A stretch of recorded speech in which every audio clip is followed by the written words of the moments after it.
Hi, everyone. Thanks for joining us here at Xraised, where knowledge meets inspiration in the intricate dance of industry evolution. I'm Miles, your host, and I'll be with a seasoned resident here on our show to have another conversation that for sure will keep you interested. You've heard his insights before, and each time he brings something new, sharp, and deeply relatable. He's a board director, career transformation and executive leadership coach, entrepreneur, author, and global investor with nearly 25 years of experience across four continents. His book, Breaking the Glass Ceiling, an insider memoir, is a raw, inspiring journey through resilience, reinvention, and redefining success on his own terms. As the founder and coach at the Institute for Greatness, he's dedicated his work to helping senior executives and high achieving professionals not just climb higher, but to do so authentically with confidence, clarity, and alignment to their values. Here's Anthony Te. Hi, Anthony. Hello, Miles. Hi, happy to see you again. Likewise. And our topic today is something that I think we've never covered yet here at X-Rays, Anthony. Why even senior professionals with 20 plus years of experience still struggle with communication and executive presence. I mean, I can really relate to this and how coaching helps them recalibrate. So let's first get this off with the big question. I know you've worked with plenty of high level executives, Anthony. On paper, they've made it. Yet, apparently, many still wrestle with self doubt, like myself, or get told things like slow down, speak up, or show more presence in meetings. So, why do you think even accomplished professionals struggle with something as fundamental as communication? Mm. Well, and this is a great episode from transition from the last one, right? Which we had on executive presence even after 20 years, why people struggle with it. Uh huh. I would say the first issue is really what is the definition of success and who's defining it? Because you brought up a good point, which is people are successful, but it's a subjective term. Uh huh. And also, the benchmark of success is always a moving goalpost at a point in time.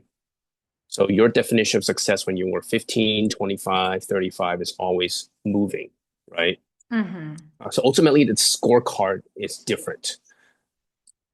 And what I notice is that, well, one of the more common issues why people struggle with it is that if we've been doing something for too long, it actually sometimes constrains us and debilitates us because then we end up asking like, oh, can I actually pivot or do something different? Because somehow we just have this mindset that the next chapter has little connection with the previous chapter. Mm-hmm. So establishing that nexus from the past, present, and future is actually important. It's a continuation. And often our identity is tied to the past, not the future. So we're as good as what we've done in the past, right? And also, another reason is because whatever we've done, whatever chapters we've written in the past, is not tied to our values and purpose. So this whole exercise of realignment is not easy. It makes us worried because we're now following a different compass, Mm-hmm. right? And then you ask, why is the next chapter uncertain even for people who are successful? Because so aside from these reasons I mentioned, it could be because the next chapter is a relative concept versus an absolute concept. As in, yeah, even though I think the next chapter could be like this, but what will happen to my competitors? What if they have a more glamorous next chapter than my next chapter, right? So you start thinking about all the comparisons. Mm-hmm. So I think at the end is it's okay to for all of us for executives to acknowledge that we can't control the future because it's true.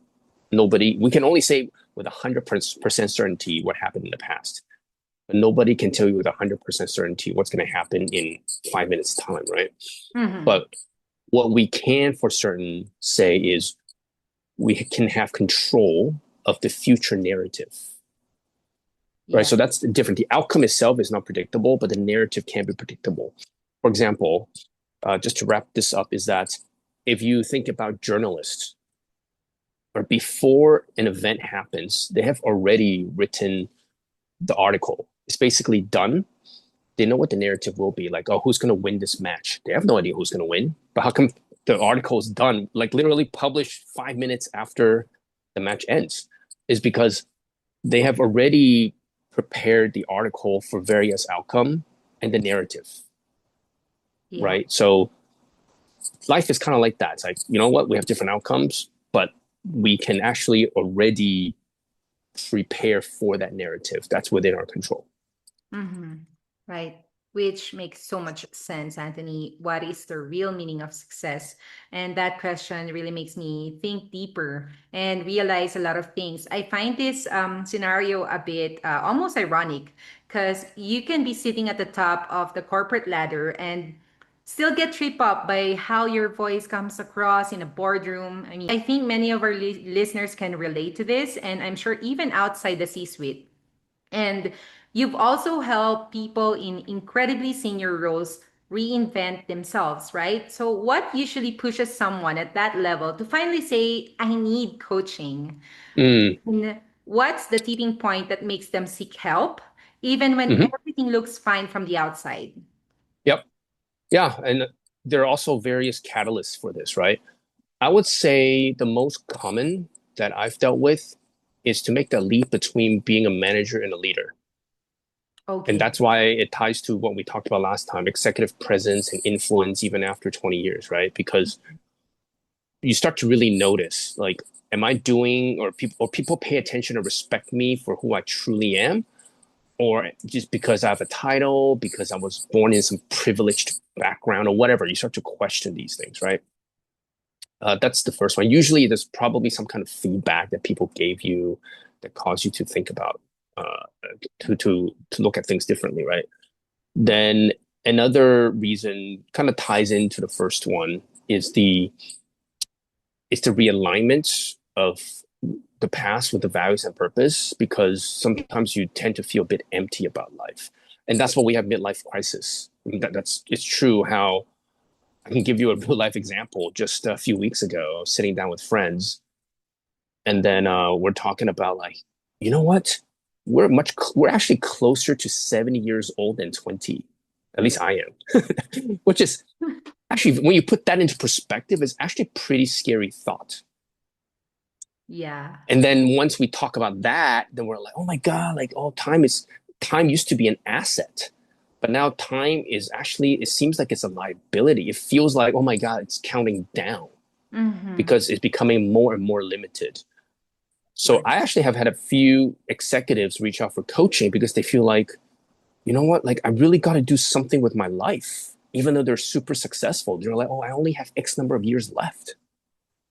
Yeah. So it's now a different way of looking at it, right? I'm not saying people are being pessimistic, but in many ways, people are just being realistic, Yeah, right, with time. that's the reality. Yeah. So yeah, this realignment and midlife crisis. Another one is now thinking about going back is the meaning of success, where our conventional definition of success was, oh, you grow up as a child, you go to school, get good grades, get a job, right? And then once you get to a certain level as a senior executive, you feel that you have the freedom now, right? You have the liberty to choose, you have more money. Then you start looking around and then you start to really question again, what's the purpose? What is really the definition of success and purpose? Is this something that people defined for me and I ended up just fulfilling what others expected of me? Or is it really my own definition and is something that I truly want? Or like, oh, it's what I've done in the past, truly what I wanted to do, type of thing, right? Or like, was it a metaphor would be, was it like a railway track Okay. that somebody laid out? And then I just thought like that was the only railway track in life that I should have followed. But then now you're at a crossroad. It's like, it's like a train, right? Different directions. Which one do I take? So every crossroad ends up being a checkpoint. But as you become more senior, then each checkpoint you have the liberty and time to actually ponder on it. Whereas before, when you're younger, you just feel like I just got to rush through it, right, Yeah, as as if quickly you as have possible. unlimited time. Yeah. So I Mhm. would see those are kind of the key catalysts that I've observed. Yeah. Well, that's really powerful. It actually reminds me of what my late dad would say. Just because the engine is running doesn't mean it's running smoothly. Sometimes Hmm. people don't call the mechanic or the experts until the car starts making really strange noise or strange noises. Now, I'd like to get into the idea of career misalignment since you mentioned aligning earlier. So, from your perspective, Anthony, what does that show up internally for your clients? And how does that dissonance spill over into how they lead or make decisions? Mm. Yeah, so there are many ways to also define career misalignment. You could be misaligned with your role, your job nature, the industry, again, also purpose, right? So there are many ways of misalignment. Uh-huh. And one metaphor I like to use is like a piece of clothing, right? You put on a piece of clothing, somehow, like everything feels fine, but oh, maybe the sleeve doesn't feel right. Uh-huh. Or it could just be like this whole shirt just doesn't feel right, despite the brand is so expensive and despite how it's been shown on the different magazines being like done by the best designer. It just doesn't feel right, right? Mm-hmm. So a few signs of this could be, let's say when you're a leader, and if you think you're a real leader, you don't really have to actively seek validation because it's more like a magnet or aura where Mm-hmm. it should be just natural, right? Like people gravitate Correct. towards you, right? It's like say a light bulb and it flies just automatically, or insects would just fly towards the light bulb, right? So then again, you start to question the alignment. It's like, well, am I really a leader, or was it just something, right? Title or seniority, or like you start to think about like, oh, am I where I am because I just happened to be lucky, or I was at the right place at the right time? And then, am I truly good at what I do? Right. So a lot of these questions start to surface. Mm-hmm. Another reason could be just career misalignment. And so when it comes to decision making, is there's going to be a lot of what ifs, second guessing, Mm-hmm. and that's also another reason why people see coaching is before you feel like I didn't have these what if questions, but Mm-hmm. now as I'm doing things, I second guess myself. And then another thing could also just be again, it's just ask yourself: is the compass, the compass I've been following, is it the one that I am really destined to follow, or is it one that I just should have created for myself, Mm-hmm. versus one that somebody handed to me and I just ended up following it, Uh-huh. right? So, yeah, I think ultimately is executives generally are pretty. Most of the executives I work with are pretty self-aware. And then when they run into these, again, crossroads or symptoms of second guessing, then they understand like just something is not aligned. The shirt somehow just doesn't fit. Something's They wrong. don't know, yeah, like, but they do need some kind of guidance to figure out or make it fit. Mm-hmm. Well, that's eye-opening, Anthony. When your values and your career aren't aligned, it doesn't just stay personal. It actually affects teams, everyone, strategy, and even company culture. It's truly a domino effect. And as you said, being a leader, I like that. Being a leader doesn't necessarily mean we have to seek validation every time. And I learned a lot of leaders you work with have built their identities around titles, paychecks, or achievements. I mean, I remember even your story. So, how do you help them shift from chasing external validation to building a values driven compass instead? Mm. Well, values and purpose generally come hand in hand. I personally think it's very difficult to fulfill a purpose without following your values. So that's the first point. Mm-hmm. So if you were to, some of the exercises that we could use to help people, as you said, follow a more value-driven compass, is that okay? Well, look for a happy childhood photo or group photo. Then next one could be what is a most memorable vacation you have had you remember clearly. And the reason for that is there's a reason why you remember certain things that makes you happy.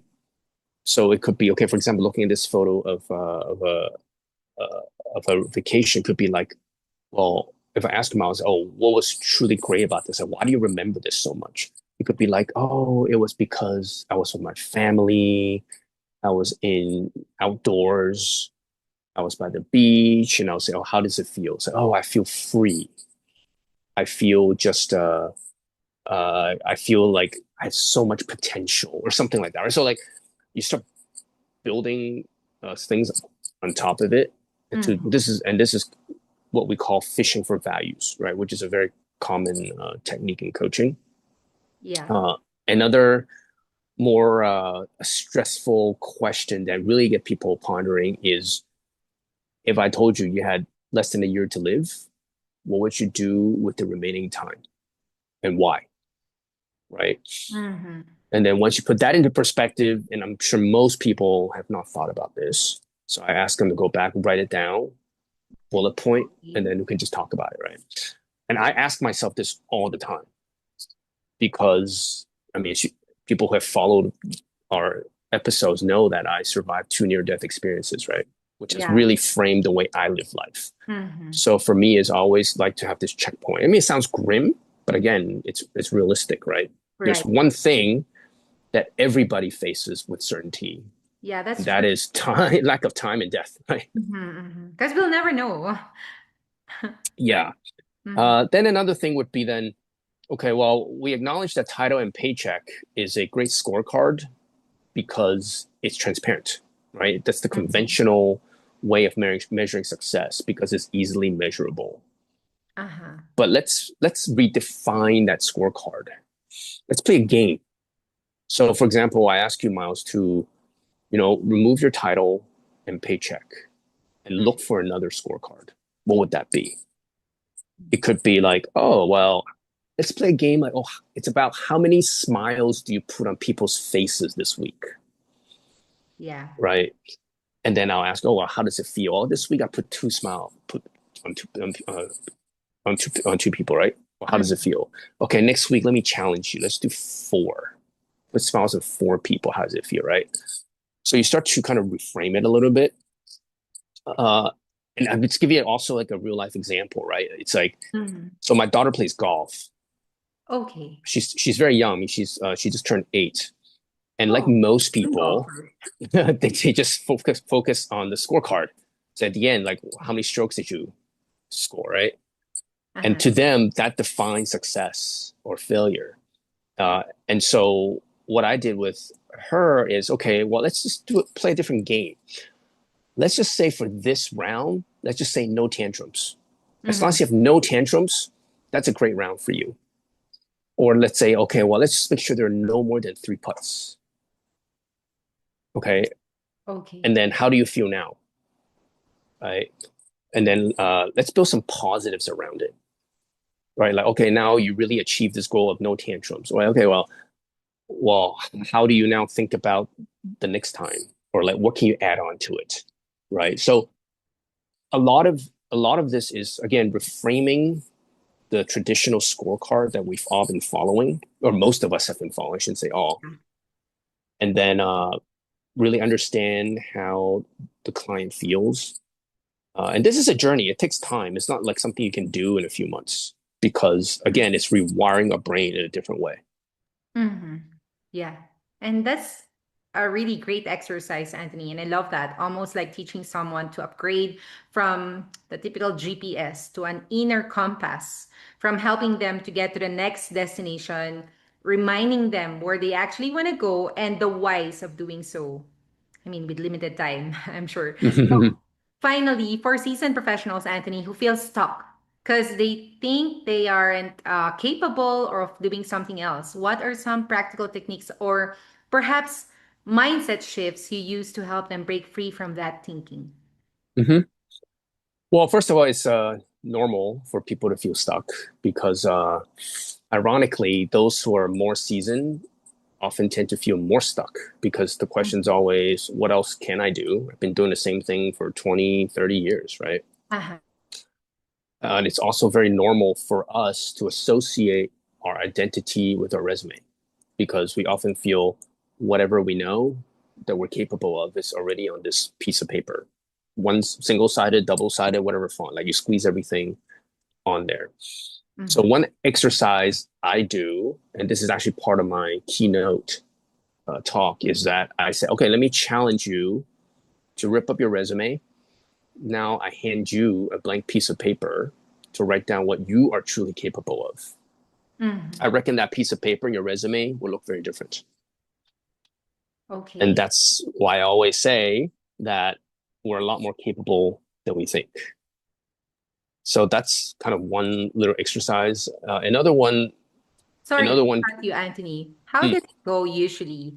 Do they mm, still, sorry, do mm, they still or do they have more to list down than their actual what their mm. actual resumes have? Oh, interesting. Okay, I, please I go. wouldn't say I wouldn't say it's more. It's just different Okay. because a resume often was created also because of the job description, Yeah. right? Because if you think about life, right, it's you apply for a job description, credentials, right? So you think about, oh, okay, so I start building my credentials because I fulfill certain job description, Uh-huh. right? And you I build that over time. and you try to actually match whatever you can do to the job description that you think you can actually do. Yeah, or you can try to exceed that, right? The job Yeah. description. Mhm. Mhm. But for example, it's pretty rare for people to say like in your resume to say, "Oh, I'm really good at connecting the dots for people," Uh-huh. or like really good at organizing meetings or something. Mhm. Like because usually people will be like, "Oh, I generated X dollars of P&L," Uh-huh. because that's actually the most important thing for employers, right? How much money did you make? Mhm. Right. Or it could be like, oh, I'm actually really good at baking or something like that, right? Which has nothing to Always the do bottom with, line. yeah, has nothing to do with your job, Yeah. right? So yeah, so then you start to realize like, oh yeah, like I actually could do a lot more than just what my resume says, right? Mm. So it's like a supplement to that, or looking at it from a different perspective, right? Yeah. So you start to then come up with a new identity, or I wouldn't say it's a new one, but you kind of again you look at a new version of yourself. Uh-huh. Okay. Mm, so, yeah, actually, so going back to this example was let's say you say, oh, you know what, I actually am a really good cook, which I never talked about in my resume. Or you put in hobbies, but honestly, who really looks at hobbies in the resume section? To be honest, Mhm. most people don't. They're like, okay, whatever. Like employers Yeah. are like, okay, that's cool. So you can be like, well, in my resume, my whole life, I've been really good with numbers. I'm very analytical. Yeah. Uh, and then it could be, well, actually think about F&B or running a restaurant, but somehow I can't cook well. Then Uh, I'll say, well, stop focusing on what you can't do, but focusing on what you can do, the and then strength. what are the gaps. Yeah, so for example, like if I run a restaurant, you don't have to be a good cook to run a restaurant. Of course it helps, right? But if you're good at numbers, then how does that help you achieve this goal of running a restaurant? I mean, there's actually a lot of applicable skills, right, for somebody who is analytical to start a business, for example. So, like for example, I was just myself, right? I have no idea how to educate kids, or I was a first-time parent. I have no idea what it means to be a parent, Yeah, I remember that story. right? But I mean, I end up running a preschool, right? Uh-huh. So if I keep fixating myself on, oh, I've never been an educator, I don't know how to come up with curriculum, I'll be like, well, I can never do this, Mm. right? But for me, was I just believe in one thing, which is I'm good at putting people together, people with talent. I really think that's my strength is I can organize gatherings and put people together. Honestly, like I don't put that on my resume. Yeah. Like it'll put in the sense that I've run a lot of deals where yes, I have to manage different vendors. That's what I put on my resume, right? But really my strength is, yeah, I can connect the dots and put people with different strengths together to make them amplify. Mm-hmm. So I'm saying, okay, well, why can't I build a preschool despite my drawbacks or my lack of whatever? And the rest you can just learn, right? Mm-hmm. And then Uh, yeah. So the last thing I do with these executives is just ask yourself, or bring up some previous examples for how, let's say, when you embarked in new projects, and then you, at the time, you probably thought, I've never done this. I have had no prior experience, but somehow you're able to overcome whatever hurdles and succeed in that project. Yeah. So what was it, right, that helped you get to the outcome? And often they'll understand it's not the ability, it's not the lack of it, but it could be just because they were too comfortable and the opportunity cost was what's limiting their potential. Mm-hmm. Right. So and that's often the case, really. Mm-hmm. Mm-hmm. Yeah. So hopefully that answers that question. Yes, you did very well, actually. And I remember it seems like for leaders, it's always never enough, right? So it's very encouraging what you said, Anthony. I think a lot of us need to hear that skills are portable, that reinvention doesn't mean starting from scratch or starting from zero. It's actually about repackaging what you already know. And, every time we talk, Anthony, this is very contagious. It makes me realign myself with the real capabilities and the vision I have and the values I have. And if there's one thing or the most important thing that everyone's taking away from our chat today, it would be that success doesn't mean it's the end of growth. I mean, even the most seasoned leaders, as you said, need recalibration. Whether it's finding their voice in a meeting or realigning their career with their values. And I think that's really comforting, right? Yeah, I think so.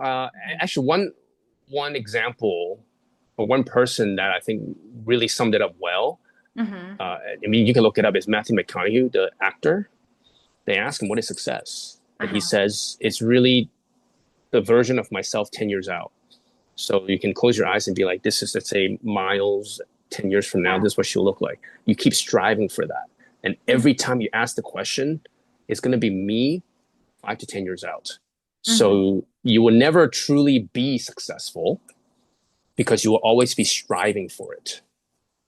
Yeah. But at least it gives you the goalpost to always be better. Uh-huh. You're thirsty for growth or for Yeah. something different and unique that you've never done before, or maybe you've done it, but you didn't really actually fulfill it the way you want Mm.